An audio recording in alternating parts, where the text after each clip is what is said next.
southbound, I've been hellbound, riding on the midnight train. Going too fast now, think I ought to slow down, standing in the pouring rain. What's going on, guys? Tristan and Tony here with the Zero Duck 30 podcast. Thank you guys for tuning in for another week. On today's podcast, we're having Jared, and tell me if I got it wrong. How do you say? I'm not even going to attempt it. How do you say your last name, bro? I was like, is he really going to try? Yeah. What's your last name? It's Serigne. Jared Serigné. Serigné, okay. And you guys may have seen outside the Levees. I actually know there's a few followers that came over from Jared because the first time me and Jared talked, he has the White Cup Chronicles on his YouTube, and he does a live video pretty frequently. And I went over there to talk about TikTok banning me, but I know a couple of my followers came over from Jared too, so they'll probably get a kick out of you coming on, Jared. Awesome. Yeah, Hell man. Yeah. So, but we're excited to have Jared on today. He's got an awesome YouTube channel and does a lot of different stuff, not just duck hunting. I mean, he shoots nutrias and redfish and you name it down there in the Louisiana swamp. So, but Jared, why don't you kind of give people your background and kind of why you got into YouTube and who you are and what you do? Yeah, man, no problem. So I do live in South Louisiana. I'm from St. Bernard Parish. We are a neighbor to New Orleans. So I live about 20 minutes from downtown New Orleans. It's very much a fishing community. A lot of commercial fishing goes on here. Oysters are a big industry here. Blue crabs are a big industry. Shrimp, not as good as it used to be. The price of shrimp's kind of terrible now, but still a lot of people who come from a shrimping background here. And then really good sport fishing too. So we are very much a coastal community here in St. Bernard, and that's where my roots lie. Katrina really sent me away, but then kind of reinvigorated why I love this place. And when I came back from a little bit of traveling after Katrina, I doubled down and committed to be here and committed to, I knew I wanted to be in filmmaking and video to some aspect. And I just doubled down on how I could tell stories about where I live. And that's what led me to making videos about the outdoors and about conservation, about the wetlands. Moved on to some TV production, produced a cable show, Louisiana Sportsman Television it was called. My host was Greg Hackney. Oh, wow. Big bass fisherman. And I did that for 7-8 years and decided it was time to do my own thing and started Outside the Levees on YouTube. And not too long after that, my wife kind of was showing me this thing called TikTok, and I said, "Man, it's just people dancing. What do you want me to do? I wear camo. I have a beard. Nobody's gonna watch me dance, even though I'm a pretty damn good dancer. But it didn't take long to find people like you who were doing good outdoor content. And I'm like, oh, okay, there's a little, so I kind of have fun on TikTok and make YouTube and. As of last month, I'm a full-time content creator. So wow, congrats, dude. We eating on this now, That is so awesome. Congrats, bro. That's really neat. That is. Congratulations. And I didn't know the film background with Louisiana Sportsman TV, or I think it's what you called it. Yeah. But that's really neat. And it makes sense because I was thinking. I actually went back and watched the camp when you guys went to that camp in Louisiana. That was kind of like a 22-mile boat ride or whatever. Yes, that is one of my favorite ones that I ever did. Man. Like top 3 favorite ones. And maybe the internet didn't agree, but for me, that was one of my favorites. So I'm glad you watched that one. Well, I loved it, man. I think when Sean Weaver was on here, he also has a film producing background before Meat Eater. And his thing was like understanding the arc of storytelling, and like we're always trying to learn, man. We're just we're only 3 years into this, but watching a guy like what you do a great job of the storytelling and getting people involved. Like what was Goat Vernon, was that his name? Yeah, Goat, man. I love Goat. Everybody down here's got a nickname. Yes. They got so many nicknames that like. You'll know somebody most of your life and you don't know their real name. That's so awesome. There's people that I'm like, and like I'll kind of like when it's time to say their real name, I'll just mumble it. I'll be like, T-Boy, because I'm scared because I'm not sure that's the real name. Yeah. But I know the nickname, you know. You'd be at the bar on the coast and you'd be like, yo, what up, Gator Tail? And about 8 people turn around and be like, what up? Like even Goat, the guy in the video, I'm trying to think of his real name. I believe it's Greg, but like, why would I take a chance and get it wrong when I could just call him Goat? You know?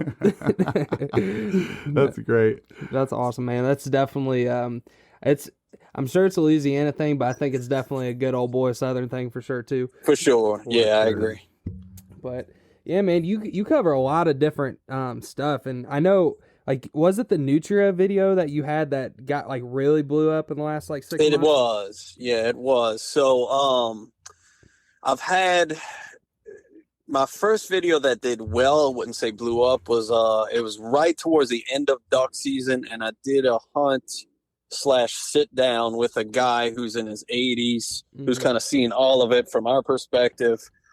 And, you know, the title of the video is Duck Hunting Changing for the Worse. And if you know anything about creating YouTube videos, you have to have a catchy title and thumbnail. That one did pretty well because it was right at the end of duck season and people were kind of like maybe not so happy with the way their season went. I think it resonated with people. And then the next one I had that did really well was with this old school crappie fisherman who like doesn't use electronics, fishes 4 days a week, the same technique every day, 4 days a week. He's doing, you know, 1 or 2 ways of catching them, and that's it. So he's like literally got it mastered. And I think people just enjoyed seeing his take on it and seeing that old school. And then the next one that I would say did blow up was commercial catfishing, where a guy runs hoop nets. He caught like 4,000 pounds of catfish that day. Wow. And that blew up. That blew up, and it coincided with another one that was a commercial crabbing video. And then I was on like a terrible dry streak. Like, you know, for me, it was bad. Like, if you're not breaking 10,000 views at my size, that's not good, you know? And then finally, we're on a rabbit hunt. It's cold. This is like one of the last days of January. We're, you know, in a place that used to have a lot of rabbits. It's like, I don't know, 10 a.m. or something, and we got 1 rabbit down. I'm like, dude, let's go. So me and my buddy go. We get in a boat and like, look, let's just go, because we knew there was nutria. I was like, a nutria is so for people who don't know what nutria is, it's a large. It looks like a giant rat. It's, you know, I don't know, like it's in the rodent family, but like I don't know how closely it is related to like a New York City rat. But it looks like a giant rat. Yeah. But you can eat them, right? But people don't. They freak out when you say that. But we know that, you know, so it's not a big deal to us. So it's like, look, let's just go shoot some nutria. We know they're going to be there. We go. It took us, you know, maybe an hour to shoot the nutria that we shot. You shoot them from a boat because they're an invasive species, right? So there's no real laws on like how you can hunt them and what you can and can't do. So you could like literally chase them with the boat until you're at point blank and shoot them. So we did that. Yeah, so we shoot them like that, get them in the boat. Then we go to the camp. I make a gumbo with them. Once again, to me, all of this stuff is fairly mundane. Like I think, like I get it, but at the same time, I was like, okay, so I got a video. I'm good. I put it out, and it just starts hopping. I'm like, oh, here we go. Finally got a hit on my hands. But I had never had something break. I think at that point, the other one was maybe hovering somewhere around 200,000 views, you know? So, like, that's the biggest I had ever done. Well, it did that in, like, 2 weeks. It hit 200,000. And then it just kept going and going and going. Before I know it, it hit 1 million. I'm like, whoa. And so, yeah, and then what happens, that's like, you know, the rising tide lifts all ships. So, like, that, you know, that big surge had a surge throughout the whole channel. So a lot of the other videos got views as well.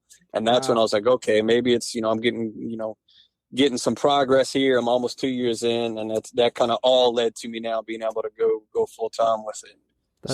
That's awesome stuff, man. And what do you think, like one thing we noticed with our content, and like, you know, obviously just having duck hunting videos, like we have a couple deer hunting videos, but it seems like, you know, we had this lull from February. I get it, it's not duck season, but you know, from February to really now, there was a lull. And now like our teal video we posted last year is getting like, for us, it's pretty good. It's getting like 40, 50 views a day. Yeah, that's good. That's good. Do you think like what it's so hard for people that don't understand the YouTube, and I'm so curious about it, like how it, like the algorithm works and stuff, but like, do you have any sort of like strategy to it, or you just kind of put the stuff out? I mean, I am about as analytical as it's going to get for someone who does this. You know, I've talked to a lot of people who really just kind of shrug off the analytics and, you know, say, well, you just keep putting them out and something will eventually do well. And to some extent that's true, but I'm trying to learn this and trying to make this a career. I will say this, like, so, you know, I think Deer Meat for Dinner, he's a big YouTube guy, 3 million subscribers. He started this whole genre that I'm in called catch and cook. They call it catch, clean, cook. Okay. So the idea of what we're trying to do is, like, we take you through, you know, the beginning, the middle, the end of harvesting whatever it is, catching whatever it is, and to the point where it's on your plate and you're eating it. So he started that. And what he does, he's every episode he does, every video he does is different from the previous one. So I was like, okay, cool, I want to do that. And slowly I'm learning that at my size, you kind of have to be a little bit more careful about the species you choose. So, like, as much as I love duck hunting, I probably don't have any business making duck hunting videos, because it's not the audience, the duck hunting viewing audience on YouTube is probably smaller than we realize. And there's so many guys producing that type of content now. So what happens is, not only is it regionally focused, so like I'm doing Louisiana duck hunts, so I'm drawing in Louisiana guys, but I also have to compete with the other Louisiana duck hunt guys. You know, if you're an East Coast guy, you still get, you see what I'm saying? So it's like, it's such a tiny audience, I feel like. Yeah. So it's probably best if I leave something like duck hunting alone and focus on what's worked well for me, which has been nutria, catfish, crabs, shrimp, you know, stuff that's kind of, I guess, more widely people have an interest in. For sure. Well, that and you know, the fact that you're in Louisiana, you know, you're right. I mean, you're touching on several different people there. You're grabbing a fisherman, a hunter.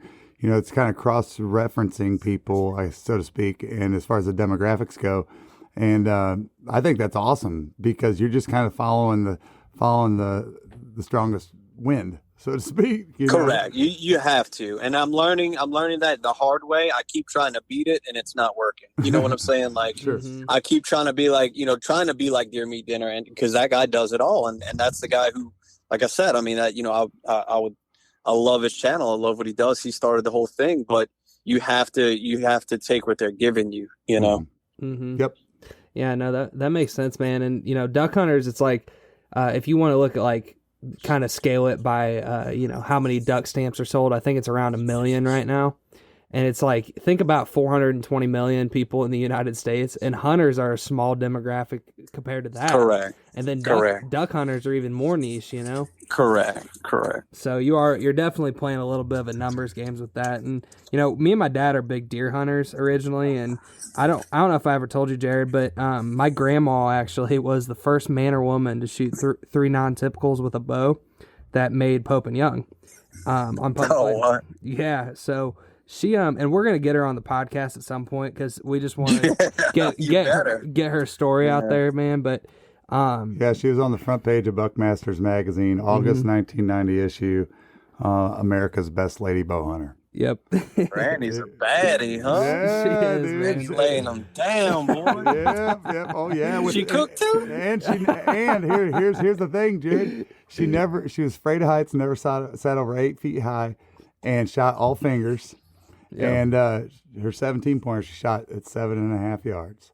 So anyway, we'll get into that. We'll dig into that one sometime. Yeah, that's beautiful, man. That's why I want to make a YouTube video. right. I know. Let's get Granny out there one last time, boy. I know it, right? I wish, man, but you know, we coming from that deer hunting, like it's in our blood kind of background, and you know, duck hunting's the last 7 years or so, but we have 0 buck 32, but we're not as active on it. But like actually on our YouTube, you know, we're posting both. So as we get bigger and have more time and resources, the goal is to kind of get to other stuff, you know? Well, yeah. Well, we got some things in the works for 0 buck 30 this year. I know Drew's going to be going on an elk hunt. It's going to be self-filming, so it's going to be if you ever seen Survivor Man, it's going to be kind of like that. But you know, he'll have it doing what he can until he gets loses his shit when he gets bugled at, and then drops the camera, and that'll be all right. But we got that, and we got some other things in the works that we're excited about with that. But As waterfowlers, we experience all kinds of extreme weather conditions. Stay bone dry and warm with Frog Togs hunting gear. You can check them out at frogtogs.com or at frogtogshunt on Instagram. Yeah, man. And you were talking about cooking earlier with the nutria and all that, and I wanted to get into some of that because you really, I kind of have a low key passion for cooking wild game. Like I would call it like compared to like guys like you and the guy you mentioned before and some of our friends and stuff. They're just people that can do it so good, man. And I'm just like over here cooking my deer steaks, you know. But waterfowl is something that I've really had a hard time with getting good at cooking. Like one time I'll cook it great, next time it sucks. And that Gadwall video, I know it was your buddy that cooked it up, man. But kind of talk about your knowledge of like waterfowl cooking in particular, and like what you suggest on that. I think people are trying to do too much when they cook ducks. I think that there's really only, I don't know. I'll say there's really only two ways to cook duck, and one is like your ribeye steak. You season it with heavy, salt, some pepper, cook it over a fire. Okay. And once you get it off the fire, you can do whatever you want with it. You can cut it up and put it into a fajita. You can, cut it up, put some cheese over, and make like a Philly cheesesteak type thing. But you get what I'm saying. Like as long as you're using that basic concept and you're cooking it medium rare. That's one. And then the other one that I would do is deep fry. And it's kind of the same thing, right? So like you bread it, you deep fry it, you pull it out, you can roll it in pepper jelly, put it on a sandwich. You see what I'm saying? Or roll it in buffalo sauce and dip it in ranch, whatever it is. So, I feel like if you just kind of keep it simple, and do that with it. Now and let me step back just for a second. That's speaking of just duck breast. Now, if you're talking about whole duck, of course, there's like the classic pot roast duck. I don't think that's a good way to cook duck. And I know people are going to disagree with that and come at me. Oh, and that's the way we've always. That's fine, but like you've taken a meat that's like a red meat and cooked way past the point that it needs to be by roasting it for hours in a pot. Right. And then serving it over rice, like that's the most boring, like, I don't know. I think, and then also I think people just don't respect the meat for what it is. Like you got to treat it like red meat, So that's why I was saying like really just try to cook it medium rare. Like another way to do it too, if you're really into whole plucked duck, is to pluck it whole, spatchcock it, and then still do over the fire, So then I save my legs. So the way I do it is I pull the breast out. I'll pull pull organs out, feed that to the dogs. I don't eat that crap. I don't care what everybody says. You can eat all the liver you want. Don't, like I'm not pretending like I like liver just so people think I'm cool. I don't like liver. And then pull the legs out, and then you can kind of do the same thing with the legs. Legs can be medium rare. I will slow cook legs more so than I would like slow cook duck breast. It's just a little bit different, I guess, quality of meat. So, but yeah, I just think people try to treat it like restaurant duck or try to slow cook it and just, just put some salt and some pepper, a lot of salt, some pepper, cook it over fire, and then just eat it. Like you're just overthinking it, Make a sauce to make a fruit chutney to put on top of it after you do that if you want to get fancy. But leave the meat as as something simple. Right. That's great. Less is more is the lesson here. Jared, let me ask you this. And this is I was just kind of just drew these two together maybe. It almost, to me, cooking legs is very similar to cooking squirrel. What do you think about that? I mean, it seemed like no, because I've had them straight off the grill, medium rare, and they're okay like that. Okay. All right. Good. Sometimes they can get a little chewy, but I think they're either or. Yeah, they just cook quicker than the breasts are going to, obviously. Yeah. Yep. Yeah, like if you marinate them and then cook them on high heat, I feel like they're edible like that. Nice. What do you think about? So one time I cooked a pintail and a ringneck at the same time, the exact same recipe, and they tasted the exact same. Yep. Did the same recipe with another ringneck, and it tasted like shit. So, is there some truth to the diet thing, or do you think I just screwed it up? Yeah, there's a lot of truth to the diet thing, and like you'll see ringnecks with mallards a lot of times. So like that duck you can have a large variance in how that duck tastes. yeah, diet does have a lot to do. Like our gadwall, they taste like mud because Oh they're no. digging through mud to get to snails. You Yeah. know. Uh-huh. So yeah, it definitely has a lot to do with it. Yeah, and I think over in Florida, the main diet over there is like hydrilla. That's where you're gonna find the ringnecks and teal and stuff. But I don't know if maybe I just caught some that were eating something different, but that wasn't a plant. I don't know. But Yeah.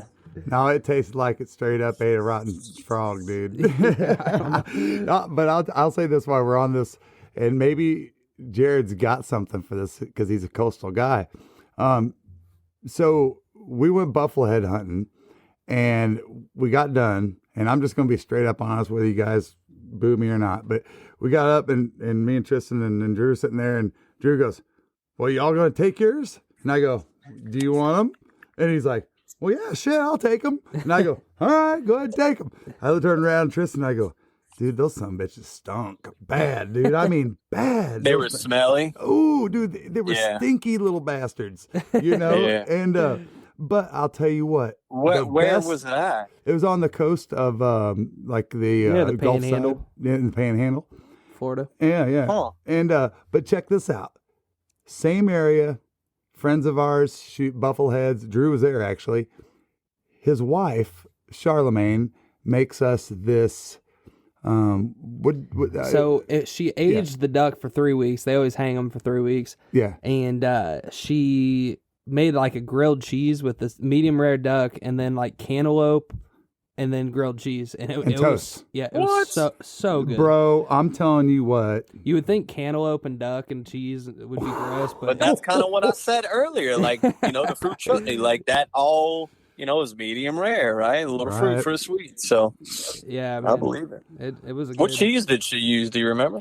Oh, I think like brie or something like that. I was like a white cheese. Does what's that one like Guyre, something like that? Not Gouda. Oh, Guyre, something like that. Gruyere, I think. Gruyere. Maybe that seems right. Maybe. Yeah, it was a white cheese though, right? Maybe I can't remember. Was it white? Man, I can't remember for sure. I just ate the shit out of that thing, dude. I mean, I'll ask her and text you. Don't need to get that and Mario just kept doing, "What do you think about that? What do you think about that?" And I'm like, I think it's freaking outstanding. Yeah, I couldn't believe it. Hey, one of them chefs are gonna listen to this and be like, "That's not what it's called." We used American cheese. Yeah. Dude, we wearing the chefs out because you get on that, that's part of my deal, right? Like I'll show the ways I like to do things, and these poor guys are in debt from freaking going to school and all that, and here we are going to shoot stuff in the face, showing how you cook it, and you're like, I feel like we kind of get a slight pass though. Maybe you'll think different because you get more comments on that kind of thing, but I feel like the hunters get a little bit of a pass on the wild game thing because I feel like that's such a different technique in its own to not mess that up, Yeah, definitely. Yeah, so many different. What about Nutria? So how does that taste? Is that a good tasting thing? Oh yes, that's what I forgot to say. So I had to turn the comments off on that video because they were just getting out of control, and it's got so many views that like I'm getting out of notifications, comments from a video I did 3 months ago that I don't care what I don't care anymore, whatever. Like it did well, and I don't care what you have to say about it. But like the vast majority of the comments eventually turned into, "Oh my God, that's so gross. You're going to get the bubonic plague," shit that I'm like, all right, it's what you wasted my time. But it's just rabbit, essentially. Like the meat, when cooked, all it is the taste, quality, and consistency of rabbit. Wow. That's awesome, man. One thing you may have tried, but if you haven't, I feel like this would be up your alley, is, we're from Illinois originally, and the Illinois, Mississippi rivers in there. There's those Asian carp, and apparently those eat because their diet's different than a normal carp. Apparently their diet, like they eat like a cod or something, but they're just got such a bad name. Do you know anything about that? Yeah, so I watched videos on it, and the really it's nothing to do with the meat. It's like a garfish, right? Like the meat is good, but the cleaning process is probably double or triple the time of like a crappie, like a fish you really want to eat. So it's more so that like the bones that, like, cause you have to double cut the fillet off. In other words, you don't just do in other words, the fillet is in between two sets of bones or something like that. Oh, you get what I'm saying? Yeah, I gotcha. So it's like there's like instead of 2 cuts, there's 4 cuts or whatever it is. And we have some of them. Like I've had them jump in the boat from time to time. There's certain places in Louisiana that has a lot of them. But yeah, that would be a cool. We tried shooting them with shotgun once. I don't know. Like, get out there and that'd be fun. Bow fish them? No, we don't. You don't see them when you bow fish down here. Oh, You'll okay. see the other carp. What's the other one? The grass carp or whatever. You see that one from time to time. But the Asian one, you don't really see it when you bow fish. I gotcha. You were talking on your live the other day about getting into some is about gator season. When do you guys start gator, or have you already? Or it starts, it's weird, it's like the last Wednesday of August or something like that. So it's typically around August 31st or something, somewhere in that neighborhood. So the end of this month it'll start. Yeah. And then it goes for it used to go just for 30 days and now they go for 60 days. So I gotcha. Florida is it comes in like, it might come in for like 30 or 60 days in August, September, and then I think it goes out, and I think it comes back in later in the year, if I'm not mistaken. Yeah, I think you're right. Yeah, I wish they'd let us hunt them at night like you can in Florida. That's a good way to find a big one, Man, so the way we've only done it one time, and we caught a 7.5 foot one, and because we were talking about on your live like the differences and the rules and how you can hunt them in Louisiana and Florida. Yeah. And, at first we were trying to like harpoon them, like sneak up to them or, try to bow and arrow them, and which is legal, but it's just the odds of being successful of that are so those low. big ones they're very weary, For sure. And the way we ended up catching that 7.5 foot one was, which I know to like, that's not like a massive one by any means, but to us it's still like mind blowing, Yeah. But we were like about bunch of kindergarten girls. Yeah, we were. I mean, we were. It was pretty intense for us because it was like our first like large reptile. It was cool. It was really cool, and yeah, they are cool. It's fun. The way we caught that one is it was like you said, it was like 3 or 4 in the morning. So I think that we'd been out there all night, and the boat traffic and stuff had winded down for several hours, and that beef lung, man, on the wood cork. Yep. On a fishing pole, got him. Yeah. I think I'm gonna do something like that this year. We do the trap lines, right? And it's cool. It's fun because like you go on like about this. So where I'm at, it's like 7:30. I think y'all are 8:30. But like you'd be out there right now, sun setting, you're drinking a beer, setting your trap lines. Then you go in the morning, you're almost always going to have at least one on there, so it's fun. Mm-hmm. It's different, but I feel like the rod and reel is way more sporty, mm-hmm. Or shooting them with the rifle and the hook and all, like something that's just like really like a hunt, Sure. Yeah. Yeah. We got, first we had to pull them in through all of these, lily pads, and then we harpooned them and threw a, what do you call one of those balls out on them. Oh, a buoy, yeah. A buoy, threw that buoy out on them, and then we finally got him in and used. Yeah, then you could wrap him. You could probably tie him to the boat if you need to. Yeah, mm-hmm. And then we just used the bang stick and took him out pretty quick. So Drew made a perfect shot right square in the head. So it was cool. But you guys are down there. I think that Louisianans are a very unique group of individuals. I mean, y'all, number one, have the coolest accent. Number one, you do. And you get into so many different things in the swamps and the bayous and all that stuff. And it blows my mind, honestly, because I come up, everybody grows up in a different part of the country. And I'm used to like the big woods, the Midwest, dry leaves, no wet leaves unless you're in a creek, Our partners at Huntwise are offering an exclusive discount for Zero Duck 30 followers. As an elite member, some of the features you'll immediately gain access to are HuntCast, Windcast, peak kill times, property lines, owner information and phone lookup, 250 map layers, unlimited offline maps, 3D maps, social media, and on top of it all, save up to 50% off some of the top hunting brands in the industry. Download and explore the #1 hunting tool set today and save 20% by using code DUCK30. No, I mean, and y'all are down there just like frogs. Frogs. I mean, y'all are out there and you make it happen. But here's one thing that's consistent. Like most of the good cooking videos I've watched are all folks from Louisiana.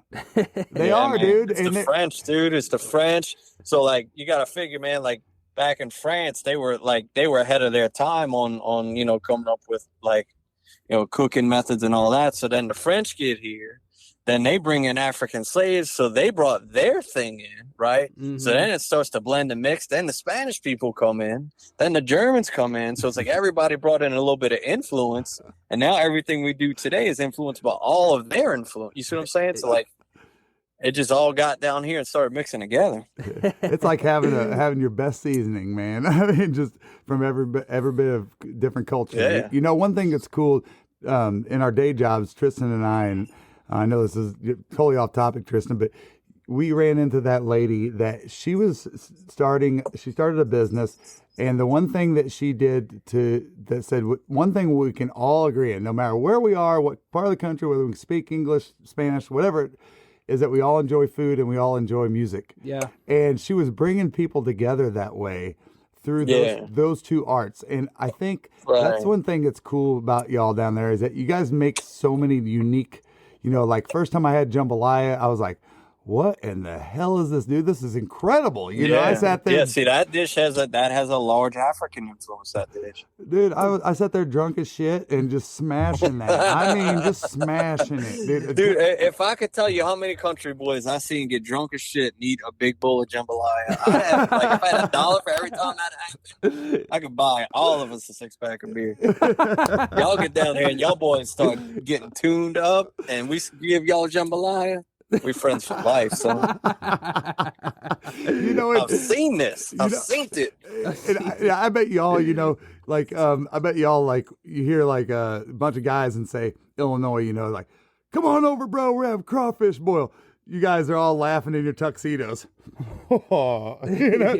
Sure, that's not even a crawfish boil. This is how you do a crawfish boil. Oh, right. When you see posts from people from like the Midwest doing something like that, you're like, man, I personally don't get protective of like, oh, well, that's not the Cajun. I don't get protective of it because I don't like when people do that to me. Right. Like if I'm cooking something that's influenced by Mexican culture and influenced by Mexican food ways, I'm not saying that I'm doing it the traditional way. I'm not, it's what I know, what I grew up with your influence. Yeah. So I don't get mad when people boil crawfish and put this weird thing in it and they're from, they're doing that in Oklahoma. That means we influenced them, but they did it, with who they are. You know what I'm saying? I think people get too bent out of shape about stuff like that. Yeah, that's a great point. I mean, look at pizza. Yeah. I mean, really. Right. I mean, look at pizza. Couldn't have said that any better. Yeah. I mean, you guarantee you got some guy on YouTube fighting another guy, thick crust versus thin crust, whatever. Right. No, but great point, Jared. Man, one of the things that I've been so impressed with your stuff recently, Jared, is the reels and the TikToks and stuff you've been making about conservation, man. And for y'all that are listening, and Jared can go into more on this for sure, but he makes these videos that, it might be like a drone video of the marsh, and he's telling about how he's going out to his family's property to plant these plants to help restore the marsh that's getting eroded by, the tide and, Mississippi and stuff. And I just think that's great stuff, Jared. And we're big on wanting to help conserve waterfowl habitat, but, all habitat. And I wanted you to kind of get into some of that stuff. And yeah, that's really how my video career started, was making videos about Louisiana's wetland conservation issues, which we have many of. So just to put it in perspective, we've lost about a third of the coastal part of Louisiana. So since the levees went up in 27, up until 27, we were probably at the worst, we were at a standstill as far as like gaining new coast. Because there were some man-made levees, but so the river built really most of Louisiana has been built by the river depositing over the years. So when they put these big levees on the river in 27, it couldn't do that anymore. So let's just say, from 1927 on, we started losing land. We weren't building anymore, and we were just losing. Well, then like around the 40s or so, I can't be exact here, but they discovered that under all of these beautiful wetlands is oil. So how are we going to get to it? We're going to drill wells, put wells in. Well, then how do we get the oil out the well? Well, they started cutting pipelines. So they'd cut a straight canal to lay pipe from the well to get it inland, right? Well, they never went back and filled those canals. They just left them open. So sliced and diced all of that beautiful, pristine marshland. Now your river can't go back and fix it. Now you sliced and diced it. And so salt water just started coming in and changing things. And then hurricane comes and boom, you lost a bunch. Another hurricane comes, boom, you lost a bunch. So we've lost an area the size of Delaware from, the west tip of Louisiana to the eastern tip. We've lost that much marshlands over, since 27. So that's a fight that we're fighting every day. And it's not looking good. It's not the kind of thing that we really have a handle on. We have ways to fix it, but it's like anything in politics that money gets kicked around and the can gets kicked down the road and the projects aren't being done. So that's my video career started talking about that subject. Identifying small projects that could be done, and then the oil spill happens, the BP oil spill, right? So it's like you already have this fragile, endangered wetland system. Now it's getting pounded with oil. So I started making videos about that. And that's really after that is when my hunting and fishing videos started. So the root of what I do is in those conservation issues. So all I did was, when I started outside the levees, start tying it in all together, which feels natural to me, and it's what I care about. And I've luckily been able to have a sponsor in Ducks Unlimited who saw that and who, as this, has an actual mission of doing projects to fix that. So Ducks Unlimited, we raise whatever we raise here, through banquets and stuff, through membership. And then we get back, I don't know, quadruple that amount of money to put into projects here in Louisiana. Some of them, they try as often as possible to benefit public property, but sometimes it's for a private landowner too. One thing I should mention is that all this beautiful, pristine wetlands that I was talking about, most of it is privately owned. So it's not like it's all just owned by the state. So when you talk about restoring it and putting it back the way it was, there are private landowners involved, but that shouldn't make a difference because we still need it, and if you messed up these folks' property, you should put it back the way it was anyway. Sure. So anyway, that's where you're seeing the content. So, but I will be honest, I have to give props to TikTok. People on TikTok, if you're listening, y'all really blew me away, because I did not think that videos about wetlands conservation would get any views on TikTok. And it's probably my best, view subject. If I made 2 of those a week, I think, it would do well. I'm just hard-headed. Wow. Man, yeah, I really love that stuff. And I think, didn't you say it's like a football field, 100 yards a day or something that's getting around? No.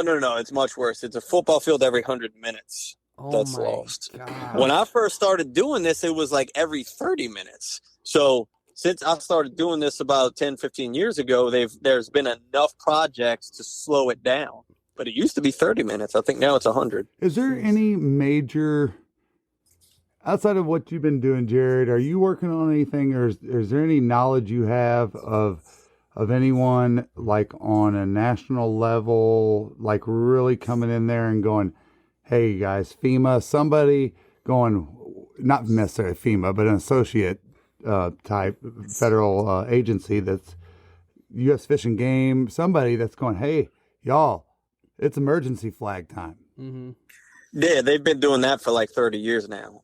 So the way it works politically is that The state has its own agency, CRPA,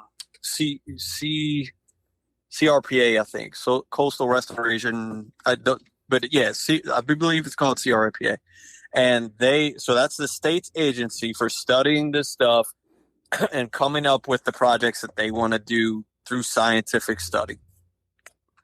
So they come up with like, here's what we want to do. It's like I don't know, $50 billion plan at this point, something ridiculous number.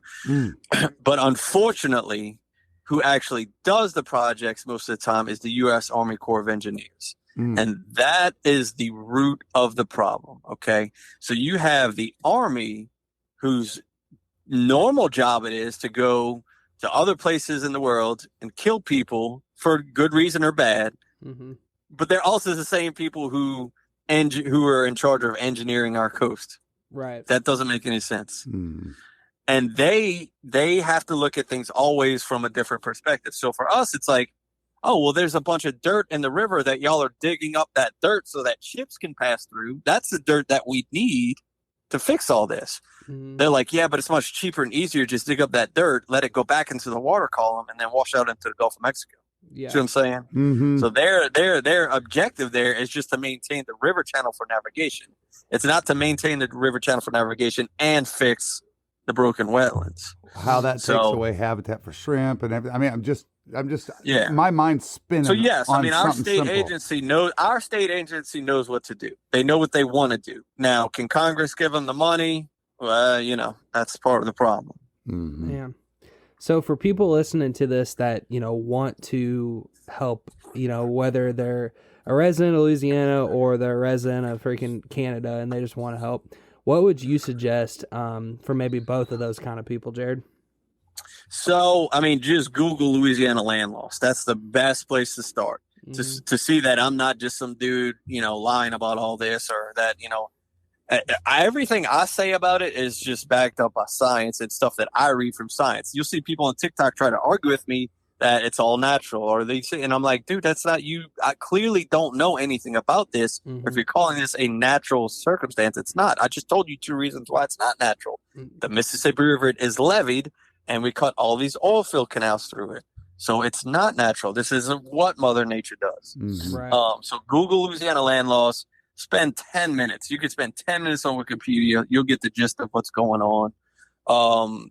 Look at what Ducks Unlimited's doing down here. The way that they're not waiting on the government. You see what I'm saying? Like, so Ducks Unlimited can identify a project, and they'll work sort of like work with the state government, but they can do projects using some government money, some DU money, and get stuff done. You see what I'm saying? And you're not tied up in studies for years and years and years and years. So that's important. If you ever do want to come down, book a fishing trip, and then book one day where you go plant some wetland grasses. That's awesome.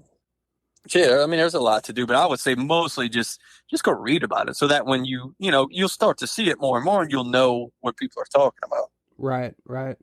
Yeah, and I think that was actually the first video that really caught my eyes when you guys went out and were planting them, those coastal plants and stuff. I think. Yeah. So that was I know there was a state agency involved in that, a local, and then a couple local groups were involved in that. So that was just one of those things where, like, you don't have a lot of red tape. You just kind of like sign up and apply, and they come out, they survey the land, and they plant these plants, and, they kind of know which plants to plant, where to plant them. Yes, a hurricane could come and wipe them all out, but it would do that to everything anyway. So we planted those plants, I think, back in early May, and here we are, August. We haven't had a hurricane yet, so they're taking root. They're doing well. Cool. That's good, man.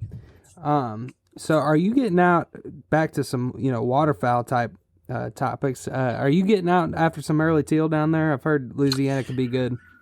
Yeah, I've been able to get a place to hunt that is really good teal hunting.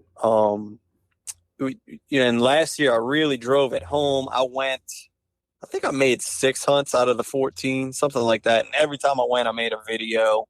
I wound up releasing 5 total teal videos. Do you want coffee that doesn't suck? Get the Duck. Dirty Duck coffee is made specifically for the waterfowl enthusiast. Enjoy flavors like Morning Wood, Dark Dynasty, Cinnamon Teal Snickerdoodle, and First Flight to unlock the flavor that you'll enjoy in the blind for years to come.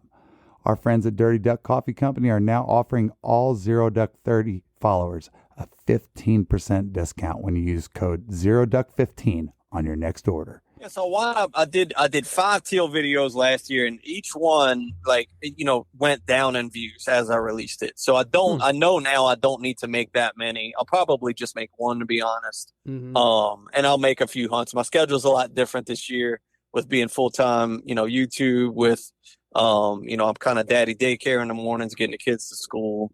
So there's no need, I'll probably make, I don't know, 5 or 6 hunts and make one video out of it. So yes, I'm excited about it, but it's not like in years past where I had a little bit more flexibility to go as often as I would like to.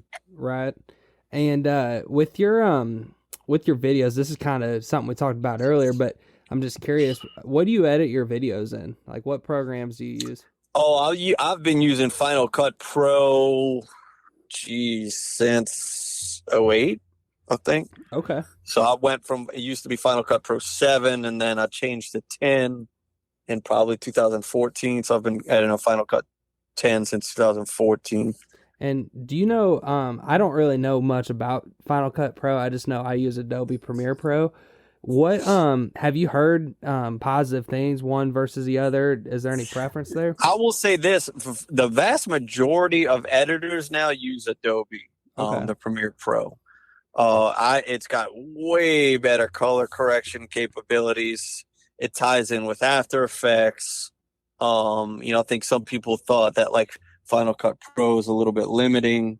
So, but I'm just so comfortable on it. There's really no need for me personally to switch to Adobe, even though it may be a better system. But I would say for an amateur, you might be better for Final Cut. Okay. And then what the great thing about Final Cut is once you buy it, you bought it. I believe you have to pay a monthly on Premiere, right? Yeah, you do. I think that bugs me. I'm like, dude, come on. I think you might be able to buy it annually too. I can't remember though, but right, but it should be pay one price, like it's a software. So in Final Cut, I bought it one time 7 years ago, whatever it is, and I don't have to buy it again. Yeah, I just get the updates. That's a perk, and honestly, you brought up a good point. Like, as outdoor content kind of creators, like, you're not making a 4K cinematic movie every time. You know what I mean? Like, as far as color correction and some of these perks and like your capabilities on transitions and stuff, like it's not like we're getting as in the weeds with that kind of stuff as maybe some other, music video editors type thing, Right. Or even people who are making, the films, right? Like, yeah, they need, the best of the best. They need the best camera. They need the best editing.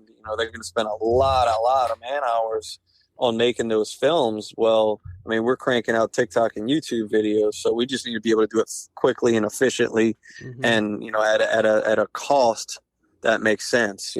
For sure. And for people that are coming out to hunt Louisiana, we asked a similar question to Sean Weaver. He's a big Dakotas guy. And, we were kind of wanting to know what are the right way to go about, as an out-of-stater, what's the do's and don'ts that somebody coming to hunt waterfowl in the state of Louisiana? Got it. Go into some of that, Jared. So I would personally probably book a guide in Venice. I don't think I would recommend bringing your own boat for your first trip.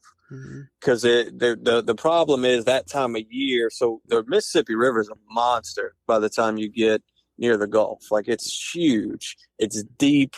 There's huge ships running the river. You get cold fronts. You got a north wind making 2 to 3 foot waves or whatever it is. Wow. So I don't think an inexperienced Mississippi River boater should be out there without hiring someone. I don't. It is the best duck hunting in southeast Louisiana. It's really just something every duck hunter should experience Venice at least once in their lifetime. So I would say book a guided trip in Venice. If you're coming from the west side and you want to be in Louisiana, I don't know. Like, I know the rice fields are productive, but I don't know. I don't know if I know enough about it to really recommend doing that or not. You may be better off staying in Texas, the rice fields in Texas if you're coming from the west. But if you're coming from east, anywhere 8 hours of Venice or 10 hours of Venice, just go to Venice, book a guide. That's what I would do. Now, if you do want to do it yourself, I'd probably not do it in Venice and do it here in St. Bernard, where I live. There's a big WMA called Biloxi Marsh. And it's the type of thing where it's, it's safe to boat. You'll want like a radio, bring a radio, because once you get out there's no cell service. Mm-hmm. But, you get out there, I'd go your first day, just go when daylight's breaking, go right around, get a lay of the land, try to find some ducks. You can hunt till, I believe, 2 p.m., something like that. Or, you know what? No, that rule's gone. So you double check it, but you should be able to hunt all day on Biloxi WMA. It's out of Hopedale, Louisiana, and it's open every day of the week. It's not a refuge, and I believe you can hunt, to legal shooting light. So I would, if you're doing to do it yourself, I probably wouldn't plan to do it yourself to Venice until you've been there with a professional and seen how that works. How many acres are we talking about, that Biloxi WMA? I think it's 30,000. It's huge. It's enormous, dude. That's massive. It's enormous. And you can shoot your ducks and then just get right back to the boat and start fishing. Wow. Catch redfish and trout. Wow. That's so many square miles of property. I mean, and like you said, Oh, it's huge, dude. Yeah. Huge. Totally underutilized, too. Wow. You may have to do some boat riding to find you a little pack of ducks. It's not like, nobody's got ducks like they used to. Mm-hmm. But I, if you're doing a do-it-yourself, that's where I personally, if you want to do a do-it-yourself on the coast, that's where I would do it. Nice. That's awesome. Because you stay here in St. Bernard, where I live in St. Bernard Parish. We've got plenty of, camps. We call them camps. It's lodges on the water. We got plenty of lodging, amazing restaurants with all the New Orleans Creole style food. Like I said, it's public land. All the like everything's here. You have everything you need. You have marinas. Like I said, you bring a radio. Can you introduce me to Brett Favre? Dude, Brett Favre lives in Hattiesburg, Mississippi. Yeah, I was gonna say he's Mississippi. I was just trying. I mean, Oh, Brett, I seen him one day in a Cracker Barrel though. I stopped at Cracker Barrel. I was driving to Tennessee to go turkey hunting. I go in there. Who's his name? Brett Favre. Wow. And dude, they were having some kind of meeting for Southern Miss, because like that's where he went to school at. Okay. So he was like lobbying some dude to like, I guess, sponsor something for Southern Miss, and he was talking about like the difference between a big school like Alabama. So like Alabama's weight room is already sponsored by the weight company. See what I'm saying? It's like, wow, yeah. Even though they're huge and big, they don't have to buy anything because it's all sponsored and donated anyway. So he's like, these small programs, and not only do we have to buy this stuff, but we don't have any sponsors. So you could tell he was like trying to work this dude for a big donation. Yeah, man, shoot, that's the whole way out of left field here now, but the whole NIL. I love doing that. The NIL stuff, man, and we just haven't. It's not something we typically get to talk about too much. But I'm a big sports guy, and you hear like these little feuds between like Nick Saban and Jimbo Fisher, and it's kind of like the NIL thing is just making things so competitive, and I'm really interested to see how some of these smaller programs that don't get the funding, man, it's kind of tough, Yeah, I know. They don't have the boosters, on the back end. Like Texas, those schools with those oil companies, man, like they're gonna be able to pay guys. right.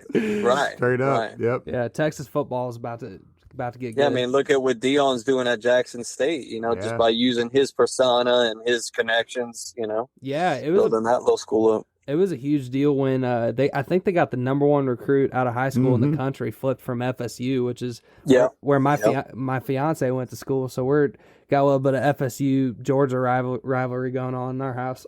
Oh, nice.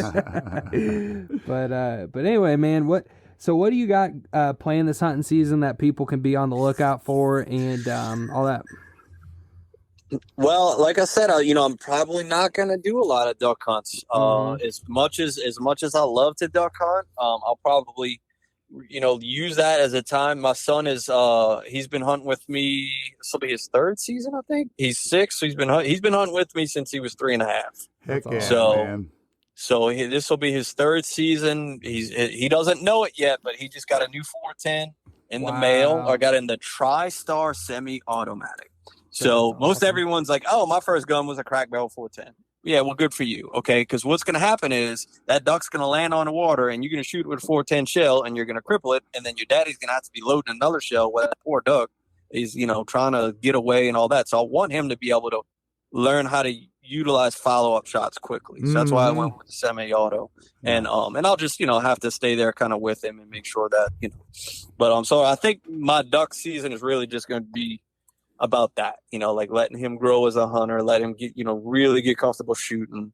And I'm, what has always historically sucked for me was that the best fishing happens during hunting season. Like November and December, fishing in Louisiana is insane. Like, and it's close. You don't have to burn a lot of fuel. So now that I'm like, all right, well, y'all like the fishing boat videos better, I'll just, go during the week, make a fishing video because that's my job now, and go on the weekend with my kid and go shoot some ducks. And if we get a video, great. If we don't, great. Sounds like you need to start sea duck hunting more. 2 birds. So yeah, I'm gonna do that. I'm gonna probably do a lot more neutral hunts because obviously that's something the algorithm likes when I do. So we'll do some more neutral hunting than the algorithm likes when I hog hunt, and I love to hog hunt. So I'm gonna hog hunt, and I think just try to put out as much content as possible. You got to strike while the iron's hot. For sure. Real quick, how big is like when you guys are shooting hogs down there? Like, what's a average size male hog down there? I'm just curious about size. 180. 180. Okay. Yeah, right, put cool. that as an average. That's a pretty typical southern It hog. sucks because I feel like that's the hog I see the most. That's not the hog I want. I want those little like 40, 50s. Yep.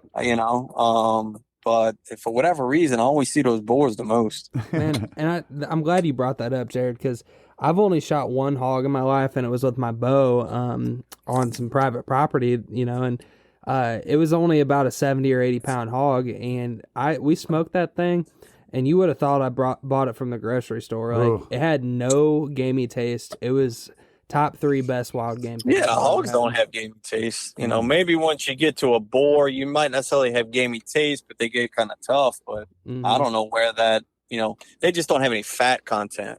I got That's all. But I would say gamey taste, but maybe sometimes diet, but I've never found them to be very gamey. Deer meat's more gamey than hog. Yep. Wow. Hey, get this. So this is a video y'all can look out for. So on our, so I'm really involved with coaching at our recreational park here by the house. So we have like in our parish, which is like we call a county a parish, right? So like it's in our county, or we call it parish. We probably have about 5 of these recreational parks, and we all play each other. Well, they just posted. We have a Facebook page for our park. This morning they posted a group of like 6 or 7 30-pound pigs eating under an oak tree at our freaking park, dude, at our park. So my freaking crazy ass is like, okay, we need money for the park to fix up our football fields. I'm going to set a trap. I'm catching these pigs. I'm going to film all this. Then I'm going to cook a big old smoked hog jambalaya and sell plates to raise money for the park. So y'all be on the lookout for that video. Love that. And if y'all feel motivated to donate to the park after doing that, then that's one to look out for coming up. That's freaking awesome. That's cool. That I can't help but not think that's I can't not think I was that's texting the guy right before I got on the phone with y'all. Is like they just came out. I'm watching them.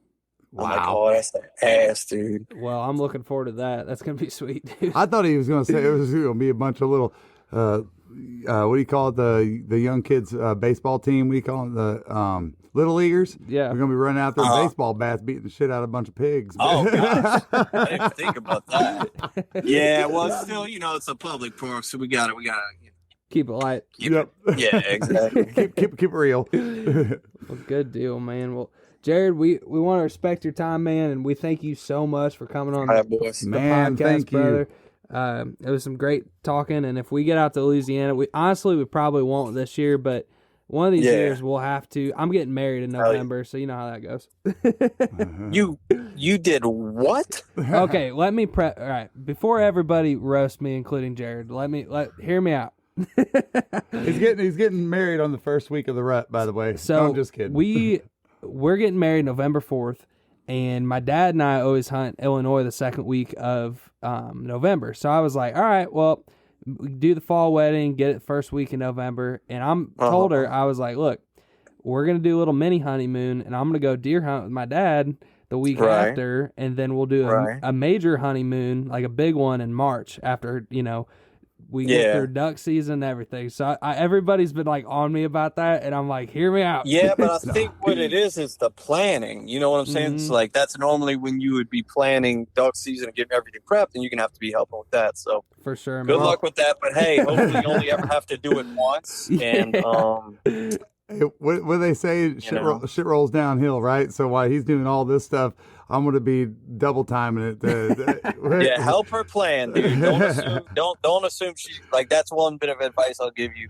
Help her out, man. Don't make her do all the work. Like, ask her if she needs help and help her with all that, because they get really stressed out with it. I will tell you guys this. And if she tells you no, then at least you asked. Yeah, cover your bases. Well, I will tell you this about those two is that, they're about the most robotic structured people you'll meet at that age. And they've got everything lined out, and they came to, good. I think they even had a fire, had a like an Indian type of survival agreement about how everything was going to go. And they both just kind of locked arms about it. And Tristan said, hey, this is what I want. And Katie said, this is what I want.